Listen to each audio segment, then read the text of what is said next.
Never thought I'd have to make this video, but the allegations are true. I'm a weight weenie.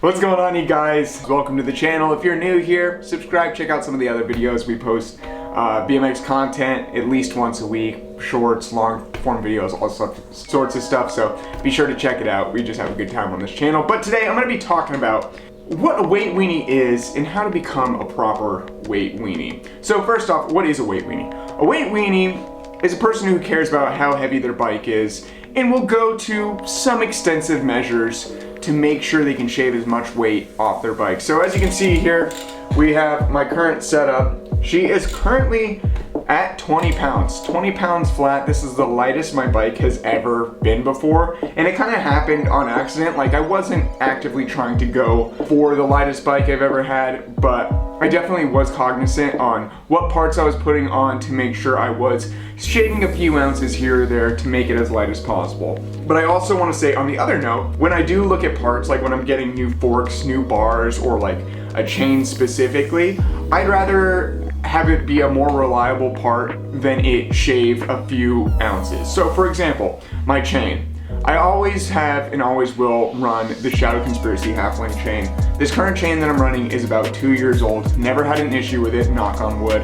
And yeah, it is a bit heavier than most chains. However, I'd rather have a heavier chain than have to worry about me snapping a chain. So I could easily shave another 5 or 6 ounces by going with like a hollow pin, hollow chain link chain, which I've done before. I rode one of the Croupi. I ran a Croupi half-link chain, and that chain was great for a while. However, I did end up snapping it, and I was just like, you know what, I'm not gonna deal with this headache again. I'm just gonna go back to the tried and true Shadow Conspiracy half-link chain.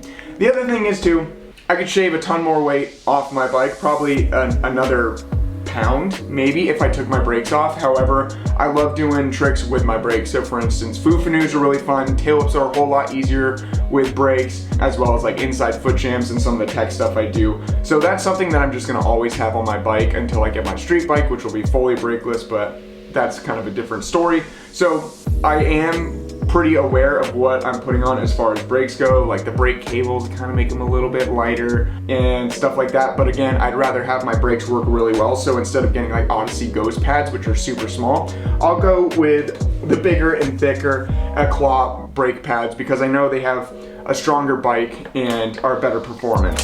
But places where I do shave weight, for instance, the new Ride Now or Tubolito tubes. So right now I'm riding the Ride Now tubes, which I made a video review on a couple of videos ago, so if you want to check out those. But I've been riding these for about 2 weeks now. I even went and rode Mega Ditch, which is covered in broken glass. Jaden and I went and rode Street over the weekend. Haven't had any issues, and actually Jaden's now running Ride Now tubes, and he's loving them so far. So Ride Now tubes, if you're not aware, they're ultra lightweight tubes, same as the Tubolitos. I believe these ones are 38 grams, and they're significantly lighter than normal tubes. And it just feels like nothing's there, especially when it comes to rotational weight. So that's a huge way to save some weight on your bike, and it's actually pretty cheap. Like I said before, Ride Now tubes for 2 of them off of Amazon is like 27 bucks, whereas like a Tubolito tube is 35 per tube. And I know a couple other companies like Alienation are making lighter tubes, so there's going to be more to the market, and hopefully those prices will kind of adjust as more stuff comes to the market. So right now I'm going with Ride Nows because they've been great. Haven't been losing a ton of air out of them. I pump them up an extra 5 psi every time I ride them, but they're great and save a ton of weight. Also, kind of a side note as we're talking about these, if you're considering getting tie spokes, but you might not have the money for it or you're a little hesitant on those, I'd go ahead and get the Ride Now tubes and stick with your normal spokes because it's significantly cheaper. You can kind of test out the weight to see if you like it and not have to worry about it as much, even though tie spokes are pretty strong as long as you have them laced up right. So as we're talking about tie spokes, that's another thing. Both my front and back wheel, along with the Ride Now tubes, have tie spokes, alloy nipples, which save weight compared to brass nipples, and then tie bolts and a tie driver. Again, saves a ton of weight. It's definitely more costly. However, the performance that I do see with tie spokes compared to normal double-butted spokes is quite significant. So I'll always have tie spokes. I love them. And huge shout out to Time to Shine for hooking up this entire bike, especially the wheels. I love these wheels, and I haven't had an issue with these wheels. I may have broken like 1 or 2 spokes here and there, but again, it works.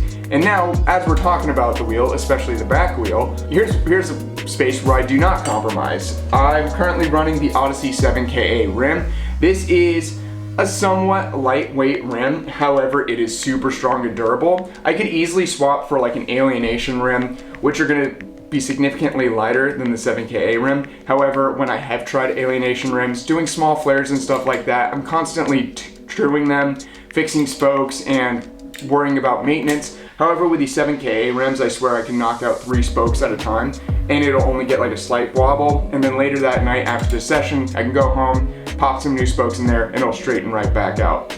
But on the flip side, on the front wheel, right here we have the Alienation Malice rim. This is like the newer version of the Deviant rim, and this rim is great, super lightweight. I never really have issues with bending my front wheel.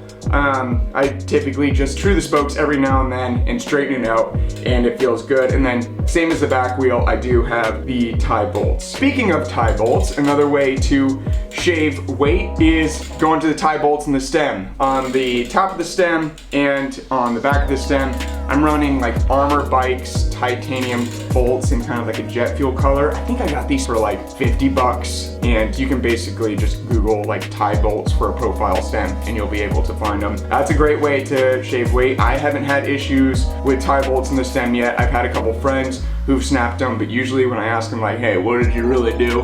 They usually say like, oh, well, I rounded it out because I wasn't using the right Allen key, or I kind of tightened it up too much and it snapped. So if you're a little bit more careful, you can make these last. Like these bolts specifically, I've been running for probably 3 years now. Haven't had any issues and they're great.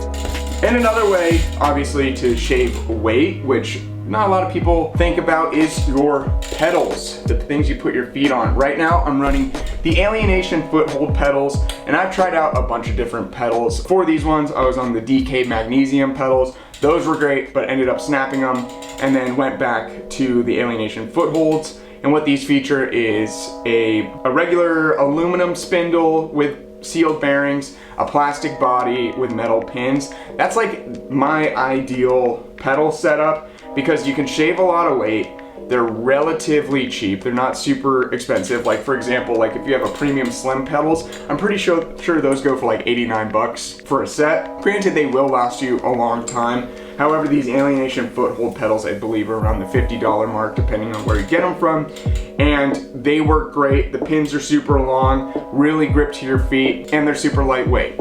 And then while we're kind of in the pedaling zone, another way to shave a good amount of weight is, again, crank bolts as well as the spindle. Here I have the aluminum profile bolts for my profile cranks with a tie spindle. This is a little costly. This is similar to the tie spokes. It's gonna cost you a bit. However, especially with profile parts, they last such a long time. Like I've been running these cranks for like 2 years with this spindle, and they're great. And then before these, I had the same profile cranks, but I think I rode them for like 4 or 5 years until finally the spindle started to twist a little bit. But other than that, no issues, and it does save a significant amount of weight on your bike. And then finally, kind of like when I'm going to get, for example, new bars, right? I'll go first, my first thing to look at is the height of the bars, the width of the bars, then the company, and then finally the weight. Like, for me, I want to go with obviously the dimensions that I'm used to or that I prefer, and then I'll look at the company. So for example, I'm running the Snafu bars right now. I've run a ton of Snafu parts and know people who run a ton of Snafu parts, and they love them. So that's why I went with these. I wasn't super concerned with the weight as long as it wasn't crazy. However, buddy Jaden, he just got new Kink Williams bars. They're basically the same dimensions and they're lighter. And if he trusts them, I never really paid attention to what Kink had going on because I considered them more street. However, when it's time to replace bars, I'm actually gonna have a look at those because it could be a little bit lighter, but again, it's not a deal breaker. I'll run these bars until they snap because they're amazing. And then going down from the bars, we obviously have the forks. About a year ago, I switched to Odyssey forks. Before that, I was running like Snafu forks, and then before that, I was running Demolition Royal forks, I believe. Those forks were amazing. They were super lightweight. However, I did end up snapping them on the dropout. I don't think that was a problem with the forks themselves. I think that was just they were old and it was time for them to go. However, these Odyssey forks, they're not the lightest on the market by any means. However, I just know how good Odyssey parks are, and I've had all my friends who basically, everyone runs these type of forks who've pestered me and said like, you need Odyssey forks. So I've given them a shot. They're amazing. I don't think I'm gonna go back to any other type of fork, even though it could save weight, just because I know that the durability on these forks are so strong and they get the job done, along with the warranty that Odyssey does offer. Because if you think about it, if your bars fail, sure, it could hurt, but if your forks fail and the wheel comes flying off, you're donezo. So I really want to make sure, just like my chain, that my forks are going to hold up to whatever I put them through, and that I'm not going to have to be worried about them when I ride. So yeah, I mean, that's just kind of like a brief overview of my train of thought when it comes to getting my bike light as possible. What I'm gonna do now is gonna actually head down to house, have a quick session, get a couple of clips, and then during that time, I'm also gonna just talk about things that pop into my head, like what I look for, the benefits of having a lighter bike, the differences that I can feel when riding a lighter bike compared to like a more heavier normal setup, and kind of the pros and cons and kind of weigh your options so that you guys kind of have the information you need in order to make a decision that you think fits for you. So I'm gonna pad up now, head over to house, hopefully meet up with some of the boys, ride my bike, maybe get their opinions on my bike, see if anyone wants to ride it and get their kind of reaction, because whenever people do ride my bike, they tend to freak out because of how light it is compared to theirs. So without further ado, gonna head over to house and I'll see y'all there. Bye-bye. All right, boys, we made it to House Skate Park. We're gonna ride around, and again, like I said, kind of break down why I choose to ride such light parts. Just wanna get this out of the way. You will notice my riding style is pretty technical and kind of circus tricky. It's not very street at all. So when it comes to shaving weight off your bike, I think it's good to have your bike at a comfortable weight, but if you're a tech rider like me, that's when it really comes in handy. However, if you're like mostly a rider focusing on ledges, drops, and all that kind of stuff, it's definitely worth having a heavier, kind of beefier bike. So just want to get that squared out of the way. I also wanted to note something I didn't note was tires is a huge way to shave weight, specifically with folding tires. So these are the Odyssey K-Lite Plus folding tires. Basically what folding tires means is instead of a metal bead that goes around and hooks onto the rim, it's actually Kevlar. I haven't noticed a difference in like wear and tear. Like I haven't noticed that like a Kevlar tire wears out faster than a steel beaded tire. The only real difference is the price and the weight saving. So that's a good way to kind of save some weight. And then also going back to kind of picking and choosing where I want to save weight. I recently added this thing on which I did a video. This is the no-wear, slow your roll bottom bracket thing. Obviously it's extra material. However, the pros that I get out of it with my cranks not spinning as much outweighs literally the weight of it. So just wanted to throw those couple things out, but I'm gonna do a couple technical moves. One new one that I learned the other day, and then just kind of give my overall thoughts and all that kind of stuff. So here we go, boys. All right, to start things off, we're gonna do this new stunt that I learned the other day. It's a quick technical one, but I'm gonna do an inside foot jam, and instead of just straight hopping in, I'm gonna hop in and try to like back tire bonk like that to add a little swag and steez on it. Jaden taught me this one. I did it kind of once. I haven't done it here yet, but we're gonna try it anyways.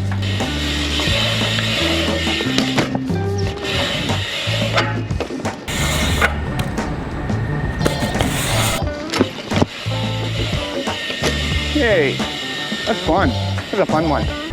So again, it probably makes sense, but obviously when you have a lighter bike, you're able to control it and wiggle it more. The downside with that though is when you go higher, like especially when I'm riding like dirt jumps, I do tend to feel like a little bit less controlled because I don't have much to move around and kind of counteract my weight and momentum and inertia. But that's neither here nor there. It's still lovely, especially with tail whips and technical tail whips like the whip to foot jam whip.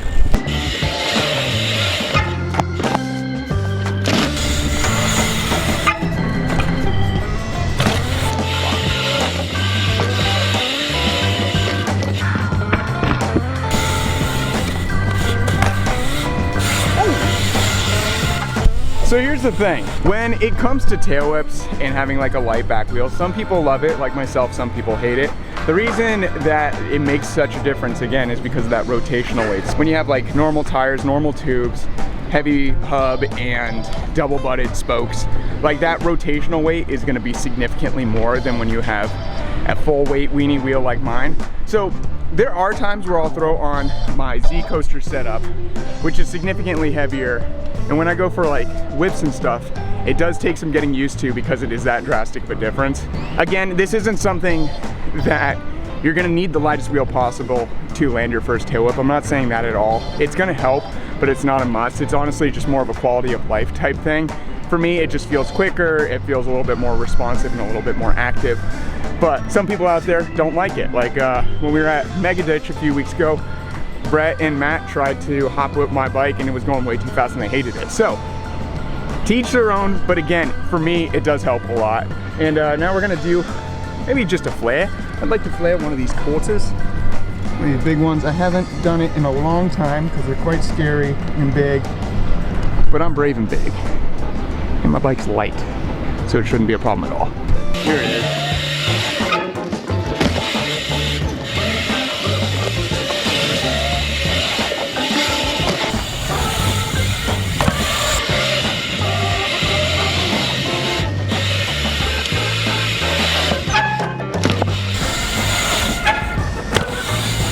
All right, we did get a challenge in one of the last videos, so I want to kind of knock it out hopefully quickly. This is from 16 Valve Hate.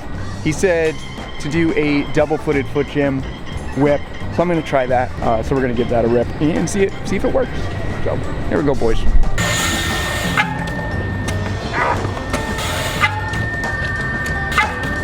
Oh, no.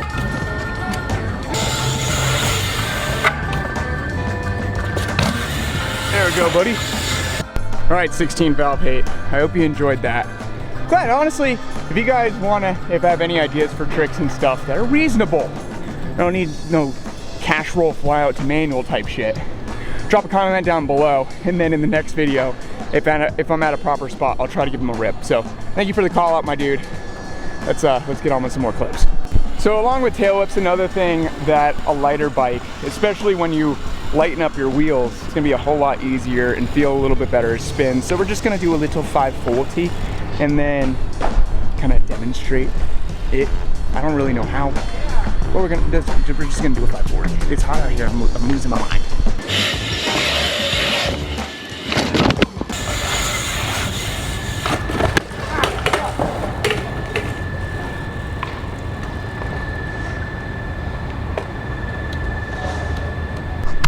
All right, boys, I just whacked my noggin real good. I'm gonna call it there, but you could tell, definitely spun really fucking fast because of how light the bike is. But I hope you enjoy this video. Don't forget to drop a like, comment, subscribe, follow me on Instagram @TheRealJared Hobbs. If you want a bike like that, check out timetoshinebmx.com, link down below. Fuck, that sucked so bad. But I hope this was informational. I love you all. Bye-bye. Alright, drop the thumb. I'm gonna go home and take a bath.